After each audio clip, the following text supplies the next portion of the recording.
అప్పుడు కూడా ఎక్కడ నీళ్లుంటాయని దేవులాడి దుర్బిని పట్టుకొని వ్యాప్కోస్ లాంటి సంస్థ కప్పచెప్పి దేవులాడి వెతుకులాడి పట్టుకున్న పాయింట్ కాళేశ్వరం. ఆ కాళేశ్వరం పాయింట్లో కన్నెపల్లి పంప్ హౌస్ దగ్గర ఎంత వరస్ట్ సిచ్యువేషన్లో కూడా ఇవాళ కూడా 9 టీఎంసీల నీళ్లు కిందికి పోతున్నాయి. 9 టీఎంసీలు అంటే మీ అంచనా కోసం చెప్తున్నా, 9 హుస్సేన్ సాగర్లతో సమానం. గన్ని నీళ్ళు ఉత్తా కిందికి పోతున్నాయి రోజు, ఎవ్రీడే. ఇది అక్టోబర్ దాకా పారుతూనే ఉంటాయి. రేవంత్ రెడ్డి గారు దయచేసి మా మీద కక్ష ఉంటే కేసులు పెట్టు, మా మీద కక్ష ఉంటే మమ్మల్ని బూతులు తిట్టు, మా మీద కక్ష ఉంటే ఇంకా రోత మాటలు మాట్లాడు, మాకేం పర్వాలేదు, అలవాటైపోయింది. కానీ రైతుల మీద దయచేసి పగబట్టకు, రైతుల మీద కోపం తీర్చుకోకు. కాళేశ్వరాన్ని బదనాం చేయాలి, కాళేశ్వరం కూలేశ్వరం అని చెప్పి పనికిమాలిన కూతలు కుయ్యాలి అని చెప్పి వాగే పిచ్చివాగుడిలో దయచేసి రైతులు, రాష్ట్రంలోని లక్షలాది మంది రైతుల వారి నోట్లలో మట్టి కొట్టకు. ఇది నా ప్రార్థన. వారికి ఇంకొకటి కూడా తెలుసు, రేవంత్ రెడ్డికి తెలియదని కాదు, భద్రాచలానికి ముప్పు అని మాట్లాడాడు. భద్రాచలానికి ముప్పు ఎక్కడి నుంచి ఉండదు నిజానికి? భద్రాచలానికి ముప్పు అంటే ఏమైనా ఉంది అంటే పోలవరంతో ఉంది. పోలవరం హైట్ పెంచితే, అందుకే కదా మా ఖమ్మం జిల్లాలోని 5 మండలాలు 7 మండలాలు తీసుకొని పోయి బలవంతంగా కలిపింది బీజేపీ ఆంధ్రాలో. పోలవరం ముప్పు కోసమే కదా మా భద్రాచలం కాన్స్టిట్యున్సీలో, పక్కన నసరావుపేట కాన్స్టిట్యున్సీలో తీసుకొని పోయి ఆ మండలాలని 7 మండలాలు కలుపుకున్న మాట వాస్తవం కాదా? నీకు తెలియదా? నువ్వు గట్టిగా పోలవరం గురించి మాట్లాడితే గురువు గారికి కోపం వస్తుందనా? ఎక్కడి నుంచి ఉంది ముప్పు నిజానికి భద్రాచలానికి? ముప్పు అంటూ ఉంటే ఇవాళ భద్రాచలానికి అది ఖచ్చితంగా పోలవరం హైట్తోనే ఉంది తప్ప ఇంకో దాంతో లేదు. అందుకే మా హరీష్ రావు గారు భద్రాచలం పోలవరం అథారిటీకి ఫిర్యాదు చేస్తే కేంద్రం స్పందించి, ఎందుకంటే భద్రాచలం మునుగుతుందేమో ఈ హైట్తో అని చెప్పి ఫిర్యాదు చేస్తే కేంద్రం స్పందించి సర్వేలకు టీంలు పంపింది. ఇవాళ విచిత్రం ఏంటంటే ఏ రాష్ట్ర ముఖ్యమంత్రి అయినా తన ప్రయోజనాల కోసం, తన రాష్ట్ర ప్రయోజనాల కోసం గట్టిగా మాట్లాడతాడు. ఆంధ్రప్రదేశ్ ముఖ్యమంత్రి ఆంధ్రప్రదేశ్ ప్రయోజనాల కోసం కొట్లాడతాడు, తెలంగాణ ముఖ్యమంత్రి తెలంగాణ ప్రజల ప్రయోజనాల కోసం కొట్లాడాల. కానీ ఈ మాట అనకూడదు, కానీ అంటున్నా తప్పట్లేదు.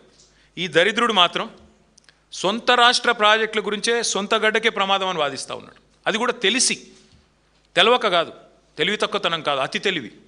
ప్రజల్ని మభ్యపెట్టొచ్చు, ఎన్ని రకాలుగా అయినా ఇష్టం వచ్చినట్టు మాట్లాడొచ్చు అని చెప్పి ఇవాళ మాట్లాడుతూ ఉన్నాడు.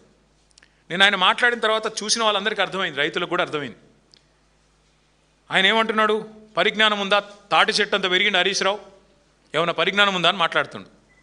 నేను అంటున్నా రేవంత్ రెడ్డి గారిని, పరిజ్ఞానం ఎవరిదో, మిడిమిడి జ్ఞానం ఎవరిదో మరి అందరికీ అర్థమైంది ఇప్పటికే. మీకు ఇప్పటికైనా కనీసం ఇప్పటికైనా జ్ఞానం తెచ్చుకోండి. దయచేసి దేవుళ్ళను కూడా మీ నీచ రాజకీయాల కోసం వాడుకునే సంస్కృతి బంద్ చేయండి. మీరు ఎన్నికల ముందు కూడా చేశారు ఇదే పని. పార్లమెంట్ ఎన్నికల ముందు ఇదే భద్రాచలం పోయి రాముల వారి మీద ఆన అన్నావు, రుణమాఫీ చేస్తా అన్నావు. యాదాద్రి లక్ష్మీ నరసింహస్వామి మీద ఆన అన్నావు, రుణమాఫీ చేస్తా అన్నావు. కనబడ్డ దేవుళ్ళందరి మీద ఒట్టు పెట్టినావు. ఇవాళ ఆ దేవుళ్ళే తలలు పట్టుకుని కూర్చునే పరిస్థితి వచ్చింది, వీడెక్కడ దొరికిండ్రా మాకు అని. అట్లాంటి పరిస్థితి ఇవాళ ఉంది. అంటే ఇవాళ మేడిగడ్డతో రాముడు మునిగిపోతాడు అంటే ఆ రాముడు కూడా కోపం వస్తుంది. రేవంత్ రెడ్డి గారు దయచేసి ఒళ్ళు దగ్గర పెట్టుకొని ఉండు. శ్రీరాముడు గురించి మాట్లాడేటప్పుడు, దేవుడి గురించి మాట్లాడేటప్పుడు అబద్ధాలు చెప్తే మరి తప్పకుండా నీకే నష్టం జరుగుతుంది, గుర్తుపెట్టుకో అని చెప్పి కూడా నేను గుర్తు చేస్తూ ఉన్నాను. ఇంకొక మాట కూడా రేవంత్ రెడ్డి గారు నేను అడుగుతా ఉన్నాను. అసలు ప్రభుత్వంలో ఉన్నది మీరు, ప్రభుత్వాన్ని నడుపుతున్నది మీరు, ఇంజనీరింగ్ విభాగం మొత్తం ఉన్నది మీ ఆధీనంలో. ఒక్కసారైనా రివ్యూ చేసినావా? కన్నెపల్లిలో పంపులు చాలు చేస్తే ఏమవుతుంది వీళ్ళు అంటున్నారు కదా, నిజమా కాదా? ఆ రిటైర్డ్ ఇంజనీర్లు ఉత్తరం రాసిండ్రు కదా వెంటనే స్టార్ట్ చేయవచ్చని, ఒక్కసారనే రివ్యూ చేసుకున్నావా? గ్రౌటింగ్ జరిగిందా లేదా అన్నారం సుందిలలో తెలుసా నీకు కనీసం? అసలు దేవాదుల ఏ బేసిన్లో ఉందో తెలియదు నీకు. నల్లమల ఎక్కడుంది, మన రాష్ట్రంలోనా పక్క రాష్ట్రంలో ఉందా తెలియదు. ఎంతసేపు సర్వే నెంబర్లు, రియల్ ఎస్టేట్లు, ఏది బ్లాక్ లిస్ట్లో పెట్టాలి, ఏది ఎట్లా డీల్ చేయాలి, ఎవరిని విలువాలి, ఎవరిని మెడకు తుపాకి పెట్టాలి, ఎట్లా బెదిరియాలి, ఎట్లా రోజు సాయంత్రం గల్ల పెట్టే లెక్క పెట్టుకోవాలి, నువ్వు నీ అన్నదమ్ములు, ఇదే దందా. అదానికి మించి ఎట్లా దాటాలి. అందుకే నేను అంటున్నా, ఎంతసేపు అనుముల గురించే కాదు, అప్పుడప్పుడు అన్నారం గురించి కూడా పట్టించుకో. ఎంతసేపు అనుముల కుటుంబం, అనుముల అన్నదమ్ములు, వాటి గురించే కాదు, మీ పైసలు మాత్రమే కాదు, ఎంతసేపు సంపాదనే కాదు, రాష్ట్ర ప్రజల గురించి కూడా పట్టించుకో. ఇంకొక మాట కూడా అంటా ఉన్నా నేను, సరే మాకు తెలుసు, ప్రజలకు కూడా తెలుసు, ఇక నువ్వు మాట్లాడే మాటలు అప్పుడే అంటాడు అదే స్పీచ్లో, ఈ వీడియోలో చూపెడదాం అనుకున్నా అది కూడా దండగా ఎందుకు ఆయన చూపెట్టాడు ఇక్కడ అని. అప్పుడే అదే స్పీచ్లో అంటాడు, నేను సర్వే జరిగిందట 2.5 ఏళ్ళ ముంగట్నే, ఎవడో నాకు ఇప్పుడే చేస్తాడువా అని ఆయన్నే మాట్లాడతాడు. సరిగ్గా 5 నిమిషాల తర్వాత మళ్ళీ అదే మనిషి 117 సీట్లు గెలుస్తా అని చెప్తాడు.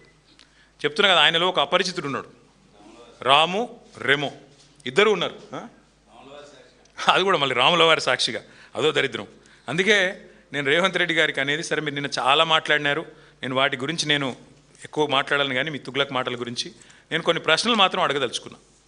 బుర్ర తక్కువోడు, లుచ్చా రాజకీయం అని మాట్లాడారు కదా రేవంత్ రెడ్డి గారు. నేను అడుగుతా ఉన్నా, మీరు చెప్పండి, రాష్ట్ర రైతాంగం కూడా ఆలోచించాలని కోరుతా ఉన్నా. గోదావరిలో కళ్ళ ముందు 1,00,000 క్యూసెక్కుల నీళ్లు, రోజుకు 9 టీఎంసీల నీళ్లు వరదలాగా కిందికి పోతుంటే అక్కడ ఎత్తిపోయడానికి నీళ్లు లేవు అన్నోడు బుర్ర తక్కువడా, లేదా అయ్యా రైతుల కోసం ఈ పని చేయమన్నోడు బుర్ర తక్కువడా చెప్పాలి. కన్నెపల్లి దగ్గర 93.5 మీటర్ల కాడి నుంచే నీళ్ళు ఎత్తిపోసే అవకాశం ఉంటే రాజకీయ ద్వేషంతో కళ్ళు మూసుకున్న నువ్వు బుర్ర తక్కువడువా కాదా చెప్పాలి. అట్లాగే ఇవాళ లేటెస్ట్గా మేడిగడ్డ దగ్గర 97 పైచిల్కు మీటర్ల మీదకి వెళ్ళి నీళ్లు పోతుంటే కళ్ళుండి చూడలేని కబోదిలాగా ప్రవర్తిస్తున్న నువ్వు బుర్ర తక్కువడివా, లేక వాస్తవాలు చూపెట్టే ప్రయత్నం చేస్తున్న మేము తెలివిలేని వాళ్ళమా చెప్పాలి. మేడిగడ్డ నింపితే భద్రాద్రి రాముడే ఉండడు అంటున్నా నీకు బుర్ర ఉందా అని నేను అడుగుతా ఉన్నాను. అట్లాగే పోలవరం వల్ల మునిగే ప్రమాదం ఉన్న భద్రాచలాన్ని పట్టుకొని మేడిగడ్డకు ముడిపెట్టి 44 గ్రామాలు మునిగిపోతాయని చెప్పి మరి ఒక మూర్ఖుడిలాగా బుర్ర తక్కువలాగా మాట్లాడుతున్నా నీది తెలివి లేని తనమా లేక మాదా చెప్పాలి. అట్లాగే బీఆర్ఎస్ మాత్రమే కాదు, మేము రాజకీయ నాయకులం కావచ్చు, రిటైర్డ్ ఇంజనీర్లు చెప్తా ఉన్నారు కదా, కన్నెపల్లి పంప్ హౌస్ ఆన్ చేయొచ్చు ఇబ్బంది లేదని చెప్తే కూడా పెడచెవిన పెట్టినోని బుర్ర తక్కువడనాలా ఏమనాలి చెప్పాలి.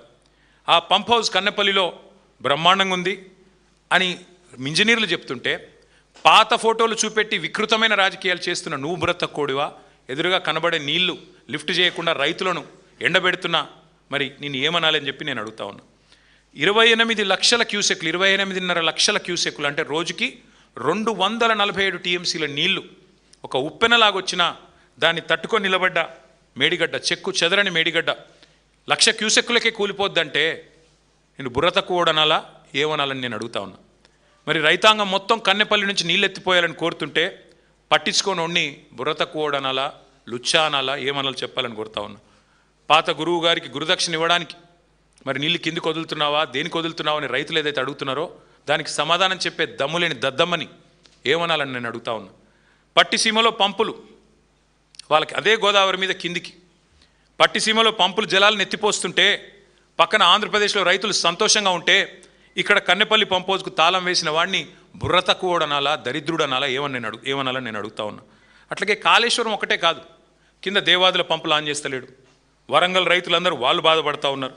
వరంగల్లో ఇదే దేవాదుల సిస్టమ్ని అద్భుతంగా 10 ఏళ్ల పాటు నడిపి మరి పండగలాగా వ్యవసాయాన్ని చేసిన బీఆర్ఎస్ ప్రభుత్వం గుర్తు చేసుకుంటూ బాధపడుతున్న రైతులు ఎవరైతున్నారో వారి బాధ ఇవాళ వారిని అడుగుతా ఉన్నా, వారి తరపున అడుగుతా ఉన్నాం. అట్లాగే మరి కేసీఆర్ గారి మీద కోపంతో ఇవాళ మొత్తం రైతులను ఎండబెట్టే పనిలో ఉన్నావు. నువ్వు 4 సార్లు రైతు బంధు ఎగ్గొట్టావు, రైతు బీమా కడతలేవు, గింజలు కొంటలేవు. నేను బుర్ర తక్కువడనాలా బుద్ధి లేనోడనాలా ఏమనాలని నేను అడుగుతా ఉన్నా.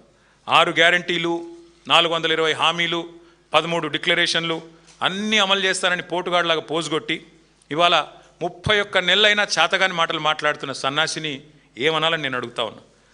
కానీ ఒకటి మాత్రం పక్కగా చెప్తా ఉన్నా, మా ప్రశాంత్ రెడ్డి గారు గుర్తు చేస్తున్నారు, ఎస్ఆర్ఎస్పి పునరుజ్జీవం కూడా ఎండబెడుతున్నాడని. వాస్తవం, కిందికి సీతారామ మోటార్లు నిన్ననే ఆన్ చేసినట్టున్నారు, అదొక్కటే ఆన్ చేసినట్టున్నారు, అంతేగాని మిగతాయి మాత్రం మొత్తం సిస్టమ్ ఎండబెడతా ఉన్నాడు. దేవాదులలో కేవలం 2 పంపులు ఆన్ చేశారు, మొత్తం కెపాసిటీ ఫుల్ కెపాసిటీ నడపచ్చు, అది నడపడు. కన్నెపల్లి పంప్ హౌస్లో మోటార్లు ఆన్ చేస్తే నీళ్లు మొత్తం వస్తాయి, నడపడు. ఎస్ఆర్ఎస్పి పునరుజ్జీవ ప్రాజెక్ట్ ఆన్ చేస్తే మొత్తం ఎస్ఆర్ఎస్పి నింపొచ్చు, అది చేయడు. అందుకే నేను అనేది చివరికి మరి రేవంత్ రెడ్డి గారిని, ప్రజలకు ఇవాళ అర్థమైపోయింది